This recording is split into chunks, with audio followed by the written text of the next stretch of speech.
Good morning guys. तो चलिए start करते हैं आज के यानी कि 13 जनवरी के इंपॉर्टेंट करंट अफेयर्स को। तो देखिए हमारा पहला प्रश्न क्या है। अभी हाल ही में किसने दिसंबर महीने के लिए ICC player of the month का पुरस्कार जीता है? तो आंसर होगा एजाज पटेल ने। तो भारत में जन्मे न्यूजीलैंड के क्रिकेट प्लेयर हैं ये एजाज पटेल, जिनको दिसंबर मंथ के लिए ICC men's player of the month के लिए चुना गया है। तो इनका नाम याद रखना।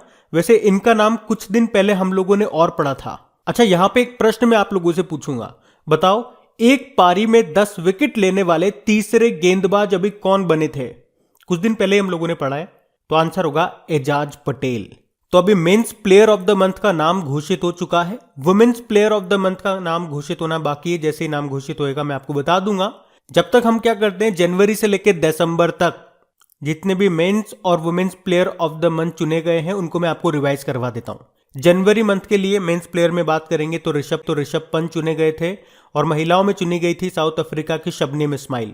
फरवरी मंथ के लिए पुरुषों में रविचंद्रन अश्विन चुने गए और महिलाओं में इंग्लैंड की टेमी ब्यूमॉन्ट। मार्च महीने के लिए भुवनेश्वर कुमार चुने गए थे पुरुषों में और महिलाओं में साउथ अफ्रीका की लिजेल ली। अप्रैल महीने के लिए पुरुषों में पाकिस्तान के बाबर आजम चुने गए और महिलाओं में ऑस्ट्रेलिया की एलिसा हेली। मई महीने के लिए पुरुषों में बांग्लादेश के मुशफिकुर रहीम चुने गए और महिलाओं में स्कॉटलैंड की कैथरीन ब्राइस। जून महीने के लिए पुरुषों में न्यूजीलैंड के डेवहन कॉनवे चुने गए और महिलाओं में इंग्लैंड की सोफी एक्लेस्टोन। जुलाई महीने के लिए पुरुषों में बांग्लादेश के शाकिब अल हसन चुने गए और महिलाओं में वेस्टइंडीज की स्टेफनी टेलर। अगस्त महीने के लिए पुरुषों में इंग्लैंड की जो रूट चुने गए और महिलाओं में आयरलैंड की एमियर रिचर्डसन। सितंबर महीने के लिए पुरुषों में नेपाल के संदीप लामिछाने चुने गए और महिलाओं में इंग्लैंड की हीथर नाइट। अक्टूबर महीने के लिए पुरुषों में पाकिस्तान के आसिफ अली चुने गए और महिलाओं में आयरलैंड की लोरा डेलानी। नवंबर महीने के लिए हमने देखा पुरुषों में ऑस्ट्रेलिया के डेविड वार्नर चुने गए और महिलाओं में वेस्टइंडीज की हेली मैथ्यूज। और अभी दिसंबर में हम लोगों ने देख लिया ICC men's player of the month चुना गया किसको? न्यूजीलैंड के एजाज पटेल को। देखो आईसीसी से 3 प्रश्न आप याद रख लो। इसका हेडक्वार्टर कहां पर है? दुबई यूएई में है। इसके चेयरमैन है ग्रेग बार्कले, ये भी न्यूजीलैंड से हैं और अभी इसके नए सीईओ बन गए। क्या नाम है? जियोफ एलार्डिस। याद रखना, ये बढ़ते आगे।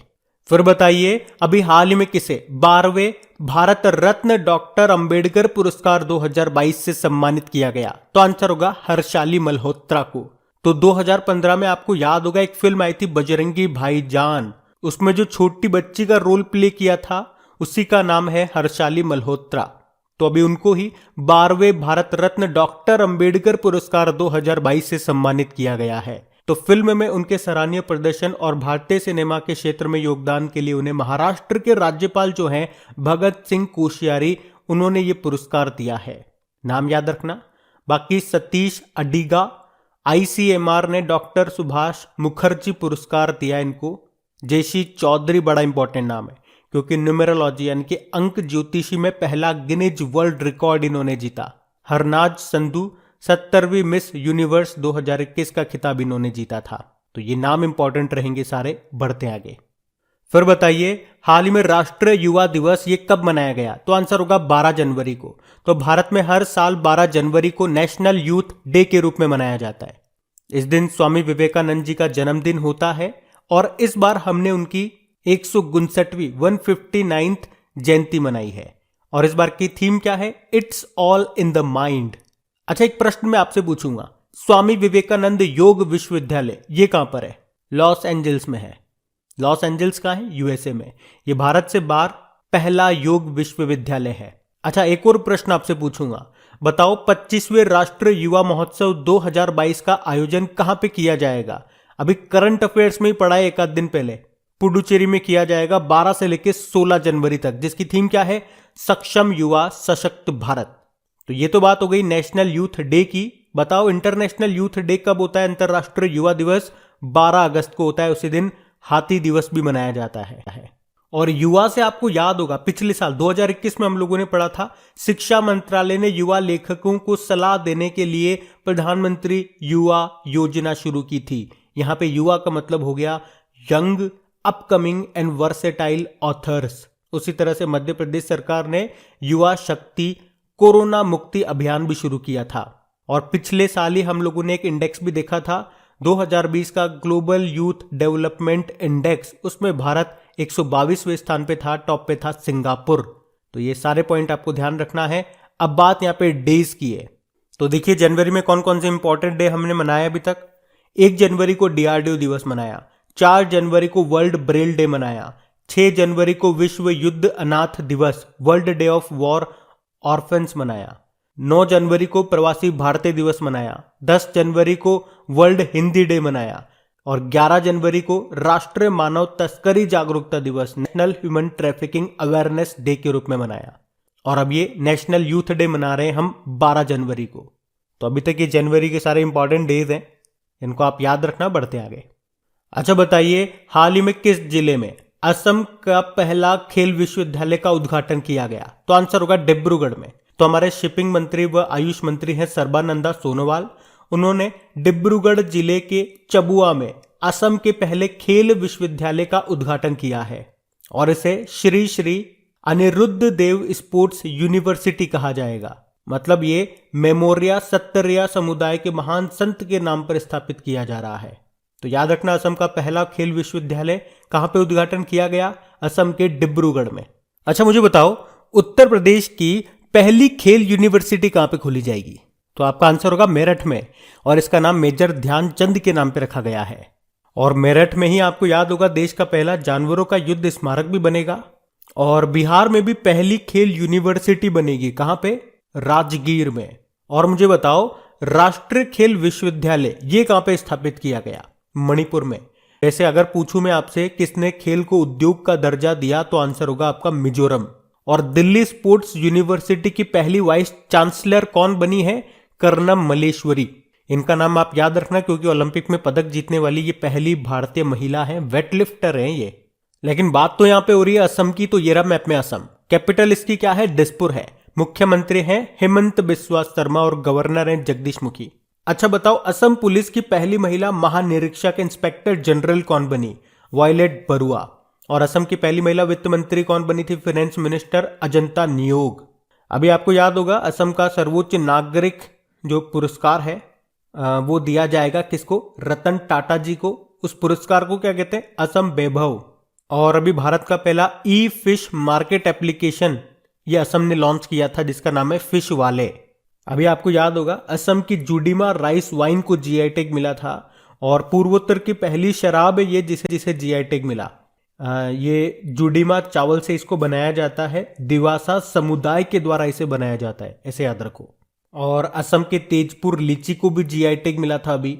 और काजीरंगा नेशनल पार्क आपको असम में ही मिलेगा, एक सिंग वाले गेंडों के लिए ये फेमस है। और याद रखना, सैटेलाइट फोन से लैस होने वाला भारत का पहला नेशनल पार्क भी यही बना था, काजीरंगा नेशनल पार्क। वैसे यहाँ पे आपको नामेरी नेशनल पार्क मिलेगा, मानस नेशनल पार्क मिलेगा, डिब्रू सुखोवा नेशनल पार्क मिलेगा, औरंग नेशनल पार्क मिलेगा। उसके अलावा 2 नए नेशनल पार्क और बन गए थे यहाँ पे। एक है रायमोना नेशनल पार्क जो कि असम का 6ठा नेशनल पार्क बना, जो कि गोल्डन लंगूर के लिए फेमस है। और 7वां नेशनल पार्क, या आप यूं कह दीजिए भारत का सबसे नवीनतम नेशनल पार्क, यह है देहिंग पटकई नेशनल पार्क। असम का 7वां नेशनल पार्क है ये। अभी असम के गुवाहाटी में दुनिया का पहला अनुवांशिक रूप से संशोधित यानी कि जेनेटिकली मॉडिफाइड रबड़ का पौधा भी लगाया गया। और असम का एक शास्त्रीय नृत्य भी है, क्लासिकल डांस भी है, जिसका नाम है सतरिया। बिहू नृत्य भी यहाँ पे फेमस है, बगरुम्बा नृत्य हो गया। और एक पुटोला नाच भी न्यूज में था। असम ने कोरोना के खिलाफ जागरूकता फैलाने के लिए इसको स्टार्ट किया था। असम में आपको कामाख्या देवी का मंदिर भी मिलेगा जहां पे लगता है अंबुबाची का मेला, तो ये भी ध्यान रखना। बढ़ते आगे, फिर बताइए, हाल ही में इंडिया स्किल्स 2021 नेशनल्स प्रतियोगिता में कौन सा राज्य टॉप पे रहा? तो आंसर होगा उड़ीसा। तो देश की सबसे बड़ी स्किल प्रतियोगिता है ये इंडिया स्किल 2021, ये एक राष्ट्रीय प्रतियोगिता है, याद रखना। और इसमें सबसे ज्यादा अवार्ड किसने जीते हैं? उड़ीसा ने, मतलब उड़ीसा इसमें टॉप पे रहा है, ये आप कह दीजिए इस इंडिया स्किल्स 2021 नेशनल प्रतियोगिता में। सेकंड नंबर पे महाराष्ट्र है और तीसरे नंबर पे है केरल। तो अब इस प्रतियोगिता के जो भी विजेता है ना, वो इस साल अक्टूबर में जो चाइना के शंघाई में विश्व कौशल अंतरराष्ट्रीय प्रतियोगिता होगी उसमें पार्टिसिपेट करेंगे। अब बात यहाँ पे उड़ीसा की है, तो ये रहा मैप में उड़ीसा। देखो उड़ीसा की कैपिटल भुवनेश्वर है और आपको पता है कोविड-19 के खिलाफ 100% टीकाकरण करने वाला पहला भारतीय शहर बना था भुवनेश्वर। भारत की पहली चेस अकेडमी खोली जाएगी भुवनेश्वर में और भारत के पहले विश्व कौशल केंद्र वर्ल्ड स्किल सेंटर का उद्घाटन किया गया भुवनेश्वर में ही। कोविड योद्धा स्मारक बनाए जाएंगे भुवनेश्वर में ही। एम्स भुवनेश्वर ने लगातार तीसरी बार कायाकल्प पुरस्कार जीता है और देश का पहला फायर पार्क का उद्घाटन किया गया उड़ीसा के भुवनेश्वर में ही। यहाँ के मुख्यमंत्री का नाम क्या है? नवीन पटनायक। और अभी इन्होंने एक बुक भी लॉन्च की थी जिसका नाम क्या है? Gajapati a king without a kingdom, जिसको लिखा अशोक बल ने। और यहाँ के गवर्नर है गणेशी लाल। अच्छा, अभी उड़ीसा के कटक जिले में राज्य का सबसे लंबा पुल बना है जिसका नाम है टी सेतु। टी आकार का ये किस नदी पे है? महानदी पर है। क्या लंबाई है? 3.4 किलोमीटर। और अगर आपसे पूछे लॉन्गेस्ट डैम ऑफ इंडिया कौन सा है? हीराकुद डैम है, ये भी उड़ीसा में है। किस नदी पर है? महानदी पर ही है। और महानदी के किनारे एक शहर स्थित है कटक। कटक में आपको बाराबत्ती स्टेडियम मिल जाएगा। कटक में आपको राष्ट्रीय चावल अनुसंधान केंद्र मिल जाएगा। और देश के सर्वश्रेष्ठ समुद्री जिले के रूप में किसे सम्मानित किया गया? उड़ीसा के बालासोर जिले को। और 24 घंटे 7 दिन नल से स्वच्छ जल देने वाला पहला भारतीय शहर आपका पुरी है, उड़ीसा का पुरी। और भारत में हॉकी का सबसे बड़ा स्टेडियम भी यहीं बन रहा है उड़ीसा के राउरकेला में, जिसका नाम बिरसा मुंडा स्टेडियम है। और उड़ीसा की ही है सुष्मिता लेंका, जिनको एशिया पर्यावरण परिवर्तन पुरस्कार यानी कि एशिया एनवायरमेंट एनफोर्समेंट अवार्ड मिला है पेंगोलिन के संरक्षण के लिए। और ये जो आप देख रहे हो ये है एशिया की सबसे बड़ी खारे पानी की झील, चिल्का लेक बोलते हैं। भारत की पहली रामसर साइट भी यही है। 1981 में इसे दर्जा मिला था। इसी में नलबाना पक्षी अभ्यारण्य भी है। और यहाँ पे कौन सी डॉल्फिन पाई जाती है? इरावदी डॉल्फिन। और उड़ीसा के कुछ प्रमुख महोत्सव हो गए जैसे कि नुआखाई महोत्सव हो गया, रजा पर्व हो गया, बाली जात्रा महोत्सव हो गया, कोणार्क नृत्य महोत्सव हो गया, छऊ महोत्सव हो गया और बेइता बंदना महोत्सव हो गया। तो ये आप ध्यान रखना बढ़ते आगे। अच्छा बताइए, हाल ही में जारी हेनले पासपोर्ट इंडेक्स में भारत कौन से स्थान पर रहा? तो आंसर होगा 83। तो अभी हाल ही में जारी हेनले पासपोर्ट इंडेक्स में भारत 83 स्थान पर रहा है। 2021 में भारत 90वें स्थान पे था। और इस इंडेक्स में यह बताया जाता है कि किस देश का पासपोर्ट कितना पावरफुल है। पावरफुल से मतलब हो गया कि उस देश के पासपोर्ट से आप कितने देशों में बिना वीजा के एंट्री ले सकते हैं। जितने ज्यादा देशों में बिना वीजा के एंट्री ले पाएंगे उस पर्टिकुलर देश के पासपोर्ट से, उतना ज्यादा उसका पासपोर्ट स्ट्रांग माना जाएगा, पावरफुल माना जाएगा। उसके हिसाब से ये देखा जाता है। तो सबसे पावरफुल पासपोर्ट किस देश का है? हमेशा की तरह जापान और सिंगापुर का। सेकेंड नंबर पे जर्मनी और साउथ कोरिया का। भारत 83 नंबर पे है इसमें। अच्छा, अभी हम लोगों ने पढ़ा था अभी 2-3 दिन पहले ही कि 2021 के लिए ऑन टाइम परफॉर्मेंस रैंकिंग में भारत से चेन्नई इंटरनेशनल जो एयरपोर्ट है ये 8वें स्थान पर है। और इसमें टॉप पे रहा यूएसए का मियामी एयरपोर्ट। तो ये आप ध्यान रखना बढ़ते आगे। फिर बताइए, हाल ही में किस भारतीय नौसेना युद्धपोत पर ब्रह्मोस सुपरसोनिक क्रूज मिसाइल के उन्नत संस्करण का सफलतापूर्वक परीक्षण किया गया? तो आंसर होगा आईएनएस विशाखापत्तनम। तो अभी आईएनएस विशाखापत्तनम युद्धपोत से ब्रह्मोस सुपरसोनिक क्रूज मिसाइल के उन्नत संस्करण का सफल परीक्षण किया गया। ब्रह्मोस, ये याद रखना, एक सुपरसोनिक क्रूज मिसाइल है। सुपरसोनिक तो मतलब समझ में आता है ना, जिसकी स्पीड साउंड की स्पीड से ज्यादा है। और इसकी जो स्पीड है वो है लगभग 2.8 मैक। मैक मतलब हो गई स्पीड ऑफ साउंड। और क्रूज मिसाइल में क्रूज का क्या मतलब होता है? फायर एंड फॉरगॉट, दागो और भूल जाओ। इसे भारत और रशिया ने मिलकर के बनाया है। और अभी आईएनएस विशाखापत्तनम पर इस ब्रह्मोस सुपरसोनिक क्रूज मिसाइल के उन्नत संस्करण का सफलतापूर्वक परीक्षण किया गया। अच्छा, एक निर्भय मिसाइल के बारे में याद रखना, ये इंपॉर्टेंट है।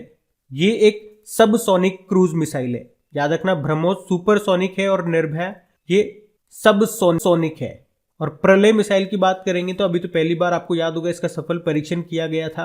ये सरफेस टू सरफेस मिसाइल है। और जिरकॉन मिसाइल ये हाइपरसोनिक मिसाइल है, ये रशिया की है। अच्छा, आईएनएस विक्रांत के बारे में आपने सुना होगा। ये भारत का पहला स्वदेशी विमान वाहक पोत है। और INS Virat, grand old lady भी कहते हैं इसको। ये हमने इंग्लैंड से लिया था लेकिन अभी इसे डीकमीशन कर दिया गया। और आईएनएस ध्रुव, ये भारत का पहला परमाणु मिसाइल ट्रैकिंग जहाज है। अच्छा, वैसे हमारे नौसेना प्रमुख कौन है? आर हरि कुमार। और नौसेना दिवस हम 4 दिसंबर को मनाते हैं। ये ध्यान रखना, बढ़ते आगे। फिर बताइए जनवरी 2022 में किस देश में कोरोना वायरस के नए संस्करण या नए वेरिएंट जिसका नाम है डेल्टा क्रॉन, इसकी पहचान की गई? तो आंसर होगा साइप्रस। तो कोविड-19 का एक और नया वेरिएंट मिला है जिसका नाम है डेल्टा क्रॉन, साइप्रस देश में मिला है और इसका नाम डेल्टा क्रॉन रखा है। अगर आप इसको तोड़ोगे तो एक आएगा डेल्टा, एक आएगा ओमिक्रॉन। मतलब इस वेरिएंट में डेल्टा वेरिएंट और ओमिक्रॉन वेरिएंट दोनों के लक्षण मिले हैं, इसीलिए इसको बोल दिया गया डेल्टा क्रॉन। ओमिक्रॉन तो आप जानते ही हो, साउथ अफ्रीका में मिला था जिसका नाम है B.1.529, ये ओमिक्रॉन है। और अभी फ्रांस में भी कोविड-19 का एक नया वेरिएंट मिला था B.1.642.0 या इसे IHU भी बोल दीजिए। अच्छा मुझे बताओ 100% टीकाकरण यानी कि दोनों डोज देने वाला पहला यूनियन टेरिटरी कौन सा बना? अंडमान निकोबार। पहला राज्य बना हिमाचल प्रदेश। पहला जिला बना हिमाचल प्रदेश का किन्नौर जिला। पहला गांव बना जम्मू कश्मीर का वेयान गांव। बढ़ते आगे। फिर बताइए देश में पहली बार स्टार्टअप इंडिया नवाचार सप्ताह यानी कि स्टार्टअप इंडिया इनोवेशन वीक का आयोजन कब किया गया? तो आंसर होगा 10 से 16 जनवरी तक। तो स्टार्टअप इंडिया नवाचार सप्ताह देश में पहली बार यह आयोजन किया जा रहा है, तो ये याद रखना कब से कब तक? 10 से लेकर 16 जनवरी तक। और इसका आयोजन करने का उद्देश्य क्या है? जितने भी आपके स्टार्टअप्स हैं, जितने भी बैंक्स हैं और जितने भी निवेशक हैं, उन सभी को एक प्लेटफॉर्म, एक मंच पर लेकर के आना इसका उद्देश्य है।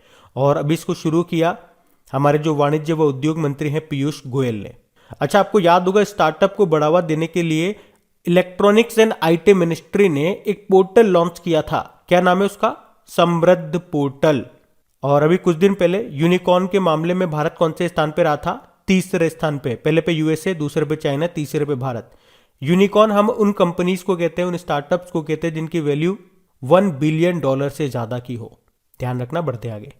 फिर बताइए अभी हाल ही में आरबीआई ने वित्तीय परिदृश्य पर ध्यान केंद्रित करने के लिए किस विभाग की स्थापना की? तो आंसर होगा फिनटेक विभाग। तो अभी आरबीआई ने भारत में गतिशील रूप से बदलते वित्तीय परिदृश्य के साथ तालमेल रखते हुए फिनटेक क्षेत्र में और नवाचार पर ध्यान केंद्रित करने के लिए एक फिनटेक विभाग की स्थापना की है। फिनटेक मतलब फाइनेंशियल टेक्नोलॉजी। तो क्यों की गई इसकी स्थापना? तो बदलते वित्तीय परिवेश में वित्तीय समावेश यानी कि फाइनेंशियल इंक्लूजन को बढ़ावा देने के लिए इस फिनटेक विभाग की स्थापना की गई है। फाइनेंशियल इंक्लूजन यानी कि वित्तीय समावेशन मतलब हर व्यक्ति को बैंकिंग क्षेत्र से जोड़ना। देखो आरबीआई की स्थापना कब होती है? 1 अप्रैल 1935 को। हेडक्वार्टर मिलेगा मुंबई में। और इसकी स्थापना किस समिति की सिफारिश पे हुई थी? यंग हिल्टन समिति। इसका राष्ट्रीयकरण हुआ था 1 जनवरी 1949 में। वर्तमान में गवर्नर है शक्तिकांत दास, 25वें नंबर के हैं। पहले ब्रिटिश गवर्नर थे ऑसबॉर्न स्मिथ। पहले इंडियन गवर्नर थे सीडी देशमुख। और इसका जो लोगो है इसमें 2 साइन आपको मिलेंगे। एक तो पेड़ मिलेगा जो पाम ट्री है, ताड़ का पेड़। जानवर है रॉयल बंगाल टाइगर। और यहाँ के जो पूर्व गवर्नर है उर्जित पटेल, इनका नाम न्यूज में था क्योंकि अभी एशियन इंफ्रास्ट्रक्चर इन्वेस्टमेंट बने। और इन्होंने एक बुक भी लिखी है जिसका नाम है overdraft saving the Indian saver. और हमने पढ़ा था अभी आरबीआई ने कहा कि 1 जनवरी 2022 से बैंकिंग ग्राहकों को एटीएम में हर ट्रांजैक्शन पे 21 रुपए का चार्ज लगेगा जब वो अपनी मुफ्त की लिमिट को समाप्त कर लेंगे। पहले 20 रुपए चार्ज लगता था। मुफ्त की लिमिट क्या है? खुद के एटीएम पे, खुद के बैंक के एटीएम में 5 है, दूसरे के बैंक के एटीएम में 3 मुफ्त ट्रांजैक्शन की लिमिट है। तो ये ध्यान रखना, बढ़ते आगे। फिर बताइए हाल ही में किस टेनिस प्लेयर ने 2022 एडिलेड इंटरनेशनल 1 टूर्नामेंट को जीत लिया? तो आंसर होगा गैल मॉनफिल्स। तो फ्रांस के टेनिस प्लेयर हैं ये गैल मॉनफिल्स, जिन्होंने 2022 के एडिलेड इंटरनेशनल 1 में मेन सिंगल का टाइटल जीत लिया है। उन्होंने रशिया के कारेन खचानोव को हराकर के अपने करियर का 11वां खिताब हासिल किया है। जबकि वुमेन सिंगल टाइटल किसने जीता? ऑस्ट्रेलिया की एशले बार्टी ने। इन्होंने किसको हराया? कजाकिस्तान की एलिना रिबाकिना को हराया। और इस तरह से इन्होंने अपना दूसरा एडिलेड अंतरराष्ट्रीय खिताब जीता। और जबकि मेंस डबल का खिताब यहां पे किसने जीता है? रोहन बोपन्ना और राजकुमार रामनाथन ने। और कल हम लोगों ने पढ़ा था 2022 के मेलबर्न समरसेट 1 टेनिस टूर्नामेंट को जीता किसने? राफेल नडाल ने।